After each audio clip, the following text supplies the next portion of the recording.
I'm a little bit nervous. This is either the dumbest thing I've ever done or really, really awesome and very smoky and gonna work out just fine. Oh my God.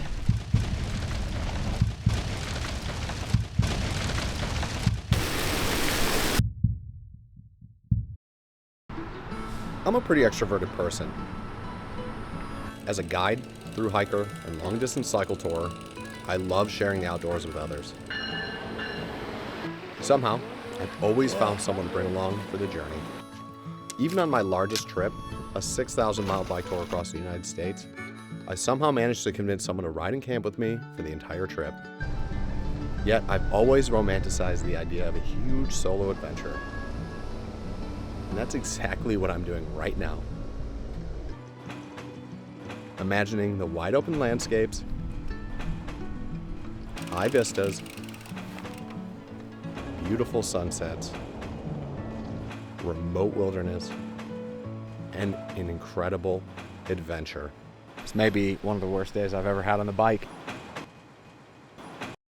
Adventure is when everything goes wrong. That's when the adventure starts. Yvon Chouinard. There's this amazing dichotomy on the Great Divide. On one hand, you have the Tour Divide, an insane, all-out approach to the ride. Some of the world's mentally toughest endurance athletes giving absolutely everything they have to complete the 2,700 miles and over 200,000 feet of climbing in the fastest time humanly possible. On the other hand, you have the Great Divide mountain biking route. This is what many people consider the birthplace of bikepacking. Although still extremely challenging, it's a bit more casual. You'll meet people in their 70s, families, massive touring rigs on their way to South America. I even saw a tall bike. The two routes are 90% the same. It's that 10% that make the difference. The Adventure Cycling Association, responsible for creating the original route, they are nice enough to reroute when the going gets too tough. The Tour Divide, on the other hand, tends to favor some of the more challenging segments, and at times seeks even tougher riding. The trail for many is the adventure of a lifetime. Just you and me for the next 6 to 8 weeks, hanging out on this bike. But I fall somewhere in the middle. I'm here because I want to find out what the Tour Divide is really like. I want to attempt to remain completely self-supported, challenge myself on what is known as the longest off-pavement route in the world. It stretches from Banff in Canada, following 90% gravel roads along the Continental Divide, right to the Mexican border. I want to put up some big miles and big climbs, but simultaneously take rest days when I want to, enjoy some of the greatest scenery this country has to offer, meet new people, if I can find any, and most importantly, have an experience that is unique to me.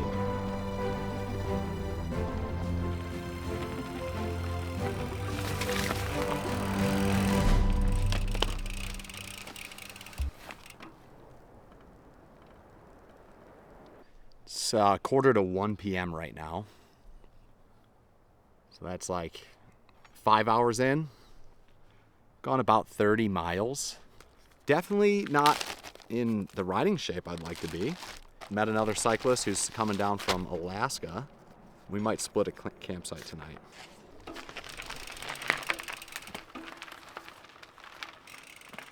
Surprisingly, the air quality today is fairly good. If you live just about anywhere in North America during 2023, you certainly would have noticed the apocalyptic level of smoke in the air. Well, I forgot to check my patch kit before I left, and I have my first flat tire. There was no sandpaper, so I couldn't clean the tube, and the rubber cement was very, very, very dry. I did what I could. I patched it. We'll see. I don't have the utmost of confidence that that's going to hold. While I think about how dumb I am for not checking this patch kit, we can also consider the fact that we are deep into a record-breaking fire year. Here we are, August 15th. Things have continued to escalate, and somehow the trail is still open. Not quite in the groove yet. But then I went to this trading post to get some fuel, and I saw some other cycle tourists who were actually doing a 700-kilometer race. Sounded pretty gnarly, like 16, 18-hour days every day. And those dudes gave me some noodles, and they gave me a fuel canister, which was awesome. It really turned their day around. And then just having a little chit-chat and getting some appreciation again for what I'm actually doing, which is something I think is super important to me. I've wanted to do it for years. I'm stoked I'm doing it.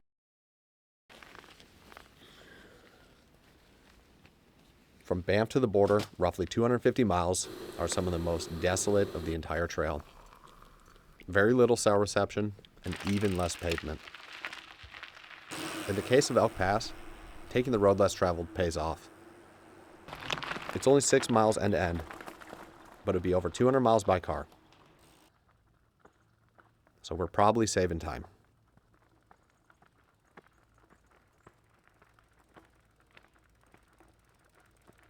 First bit of hike-a-bike, Elk Pass, about 2,500 feet of climbing over 5 miles. Don't have my legs yet, so I'm walking a bit. Beautiful morning, surprisingly warm.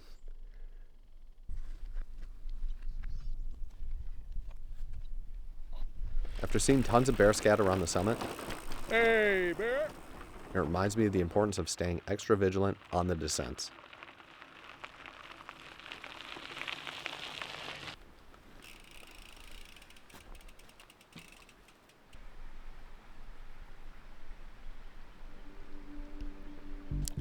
Well, I just ran into a couple of northbound cyclists.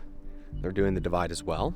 They were going southbound, and then they ran into a fire patrol person that turned them around because of a brand new fire that started yesterday right near Elkford. And I'm coming down close to Elkford, and apparently the road is closed. I've been kind of riding with this guy, Alex, and I see one forest road. It's a bit of a detour, but it kind of goes real wide of Elkford and then up. But I don't know where the fire is because I have no service and I haven't had any internet connection in a couple of days. Apparently this is a brand new fire, so kind of nervous. I really do not want to backtrack that giant hill I just descended. Could end up being a pretty long day. I might be risking it for the biscuit. So I met up with Alex. We are going to move forward. It's getting really smoky, but it's only maybe 10 or 12 more miles until we'll know for sure. A little bit nervous. This is either the dumbest thing I've ever done or really, really awesome and very smoky and going to work out just fine. So I'm glad I actually have another person with me while I navigate this.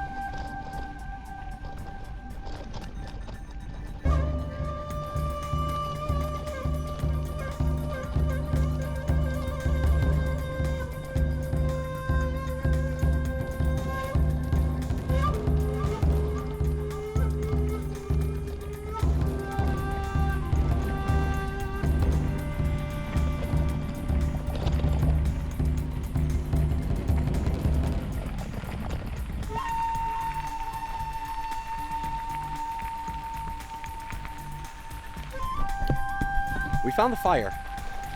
You can hear it crackling right now. Oh no, there it is. Oh my God. Holy shit, we should probably go.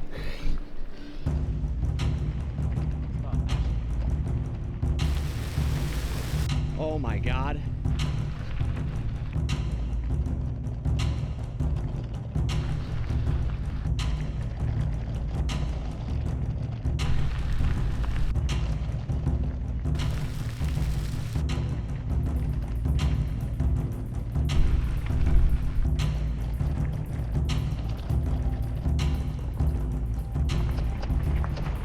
Holy shit.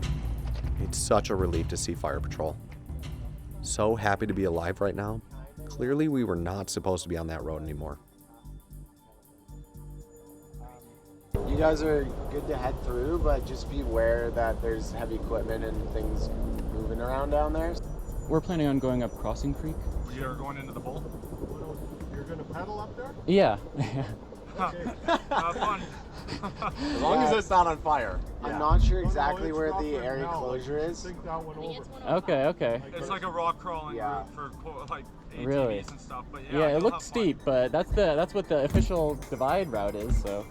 Yeah, you can't always Okay. just be aware you've got a heck of a pedal. Okay.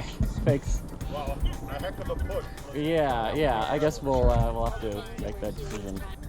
Whether or not it's doable because the fire is like up that valley and it's like Okay. just be aware there's a huge wildfire Yeah. right there. Didn't notice it. Well, apparently Yeah, someone should do something. Yeah, I know.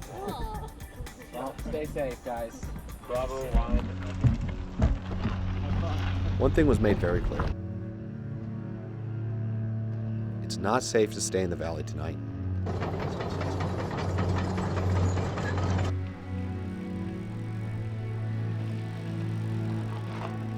We're gonna push forward, and it sounds like we have a bit of a day ahead of us. Crossing Creek Trail. It's Elk Valley Trail. So it does.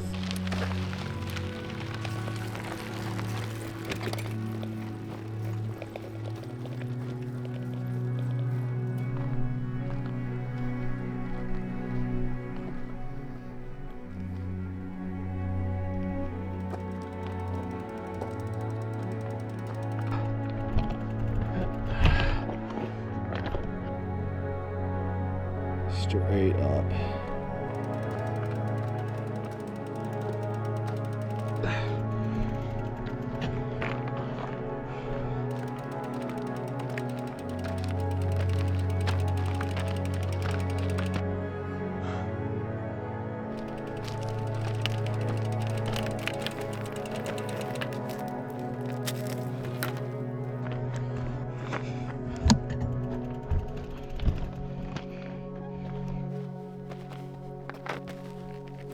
So dusty right now. Pretty steep. Quite a bit of hike-a-bike. What the fuck? That was by far the steepest and chaussiest hike-a-bike I've ever done. What the fuck was that shit? I was afraid my bike would roll back down the hill. It was bullshit. That's what it was. I see a sign that says end of avalanche area, so ideally it gets better. This may be one of the worst days I've ever had on the bike. Made it over the summit. The descent is hard. It's super technical. I've crashed twice. Yeah, I don't know. I found a little creek here. Wash myself, set the tent up, call it a day. That's me. That's all. I'm destroyed. It's been about 14 hours.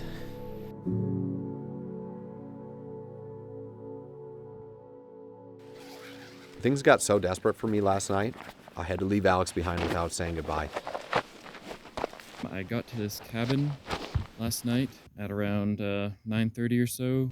I ended up finding a notebook and I left my phone number. Garrett, he continued on because he didn't have enough water to dry camp. At this stage, without cell service, I have no idea if I'll ever see him again. So hopefully he made it somewhere before it got too dark. So climbing up Crossing Creek was super hard. I was pushed to my limit yesterday. I think it took 5 hours of straight pushing. It was 6 kilometers, which is, I don't know, 4 miles. And just steeper than any road I've ever ridden. Oh my God. A lot of hike-a-bike. Rocky and chaussy and no good footholds. I was not feeling so hot. I ran out of water about halfway up, and I was smoked. So, moving slow this morning. I'm going to enjoy this coffee. Honestly, after the last 2.5 days, my body is trashed. Between the dehydration, the smoke, having the most physical day I've ever had on a bike, being too paranoid to sleep, I cannot believe I'm even riding today. Oh man, in the last 30 minutes I went as far as I went in 3.5 hours yesterday, so definitely, it's not that I underestimated the Great Divide. I definitely thought it was going to be a little more straightforward. That hike-a-bike was literally the worst I've ever seen. Anyways, I'm pretty happy to be on a decent Forest Service road right now. So, can't complain too much. We're going to Fernie, baby. Now that I have cell service, they closed the trail behind me and Alex. Even though it seems like there's fire on all sides of me, there's still an open window to the border without compromising the route. I don't think I can justify a day off until I get to Glacier, where I can spend some time reevaluating what I'm even doing with my life right now. Much needed visit to the bike mechanic today. I kept my time in Fernie brief in order to save a little bit of cash and get closer to the border. I found a nice tucked away spot near this boat launch, just outside of town. Heard from Alex today. He decided to get away from the fires and head right for the border. I told myself the first week I wouldn't do anything too insane. No crazy days. Yesterday was a bit of an exception to that. It was quite a long day. I ended up stopping at 6:30 today.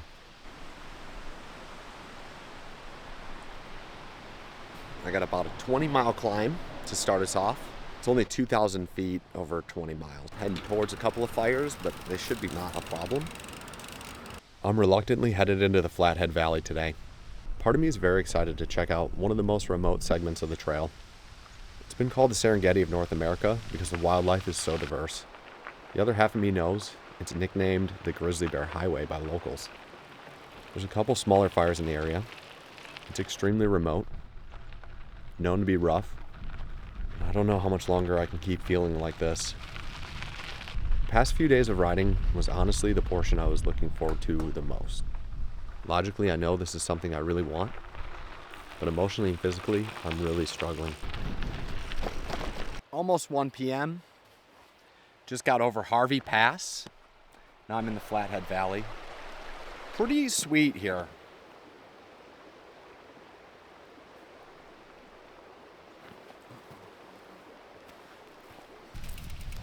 After lunch, the temperatures started to drop dramatically. Just had my first bear encounter of the trip. Black bear on the side of the road. I think I scared him more than he scared me. I could see storm clouds starting to build on the horizon.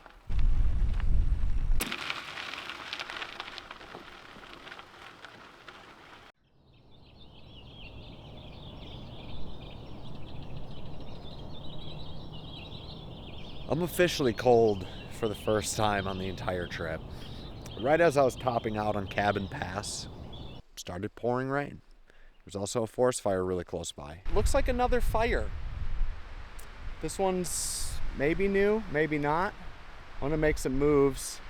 Some ash in the air, it's so windy. Sketched out big time. Pretty much started raining severely as soon as I crested the top, and then had to do a lot of the downhill in the rain. Which, it's nice to see some rain, but honestly, I was so cold. Everything is so dirty. I'm filthy right now. The sound of what I imagine is a fire patrol helicopter is the only sound of human life. I haven't seen a single person all day. There's this eerie feeling I shouldn't be out here. Now that's warmed up a little bit, I'm pretty sure it's real smoky in this area. I really don't know how close a fire is to me, but I would be lying if I wasn't nervous about tomorrow getting out. Really don't know where that fire is. Maybe it's a new fire from the rain and lightning. Maybe one got a lot larger and moved significantly because it was extremely windy today.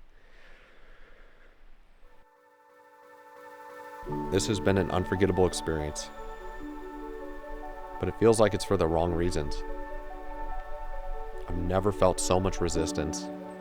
It's hard not to give into the doubt. Maybe this isn't the place or time.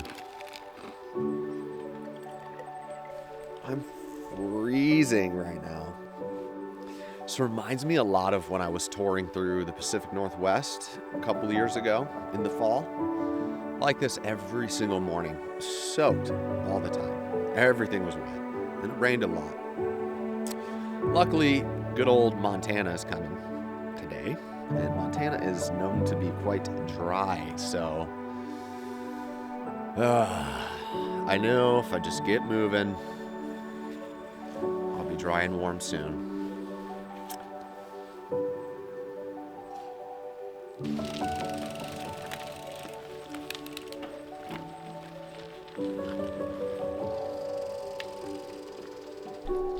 The sun, though. Sunshine. Yes. Yes.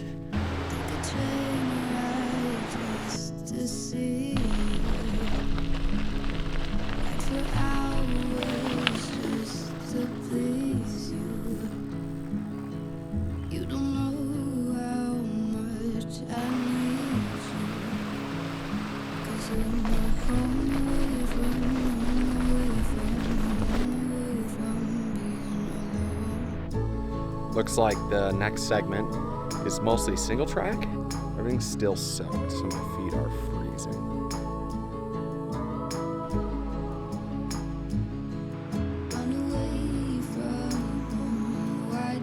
This is really not what I imagined.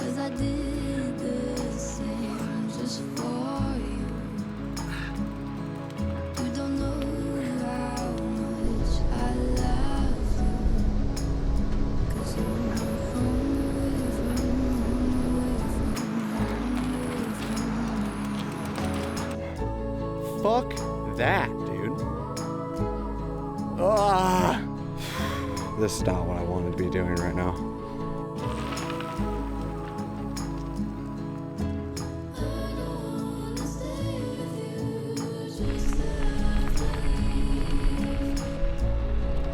I can't believe I'm saying this, but I don't think I want to do this anymore.